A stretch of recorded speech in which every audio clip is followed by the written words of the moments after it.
That be like? I think we're getting off track, though, Andy, because we want to talk about your favorite thing. Gotta make sure you can hear my mic, because this is gonna be groundbreaking. The Bachelorette airs right here on City on Monday nights, and every Tuesday you have your review, and I really look forward to this. You are passionate. You know how passionate I am, Tara? Deeply passionate. You want me to explain this to you? Yeah. Where's my script? Do you know where it is? That's indicative? It's right here, because I can tell you what happened on episode 4. I'm going to get to it, and this is first and foremost. Clinton, JJ, they had the bromance of the century, the greatest connection in the history of Bachelor or Bachelorette bros. The deal is, though, the guys came together and said, you know, both Clint and JJ, you can't trust them. But all eyes, they focused on Clint on the right there, and they said, Clint's got to go. Clint walked in after she confronted him. Caitlin confronts him, says, okay, who thinks I should go? Somebody say something.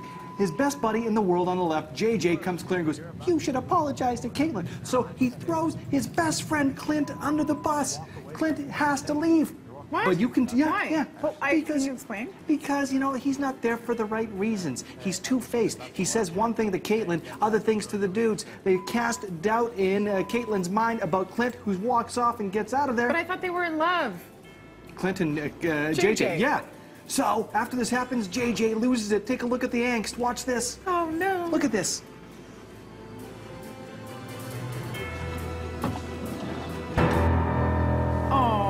Did he go after him? He doesn't. It gets worse. He gets violent with himself. He walks over to the corner. Watch this. He is so upset. What did he do? His bro is gone. Watch this. Oh, and it's his fault. Wow, that's really weird. What do you do? But you can't have one without the other. Clint has to go. What about JJ? So it begs the question, how long is JJ going to be flying under the radar? This is one episode, Tar, where there were no roses given, no rose ceremony, just the personal date roses. Part of that is the challenges, and the challenges include doing things like having rap battles, being on Broadway, checking out museums. The rap battle took place with Dougie Fresh, one of the best MCs and beatboxers in the world, right? But that wasn't the big story. The big story was who was in the audience during the rap battle, right? Okay.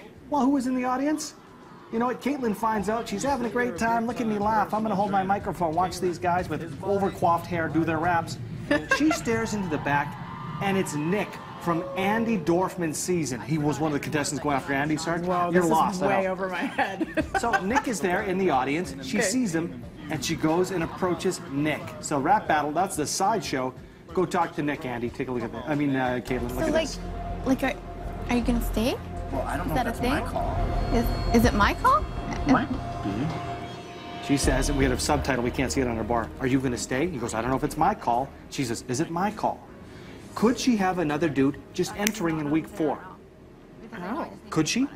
Sure. She does. And actually, they had met online. And they've been emailing and texting before this. Kidding. So as you can understand, the other dudes who quit their jobs, put their lives on hold, they are not happy about this turn of events. Nick is a bit of a scoundrel. Call him a weasel. Call him what you will. And I always wonder about that hair. Does he try to make it look messy? Or is that just the way he was born? Like Lady Gaga. Was he born that way? I don't know. Look at it. He looks like a young John Lithgow. I don't know.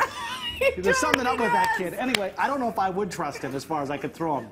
And he's taller than I am. Lithgow. Okay, I'm going to get what happens with Nick coming up in a second. But first and foremost, there's a chance for another date, another group date with 5 dudes. They have to perform on Broadway for Aladdin. You know what? Cupcake was a little too into it. Chris Cupcake. Here he is singing from the Aladdin show. I can show you the world, shining, shimmering, splendid. It's too much, but I don't think he's not mocking it. He's just doesn't know what he's doing.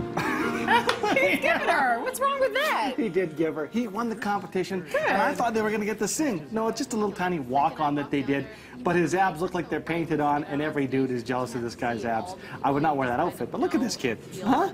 Cupcake. Looking like he's Why been... do they call him Cupcake? I don't know. Don't ask me that. In the end, she has another great date with Jared.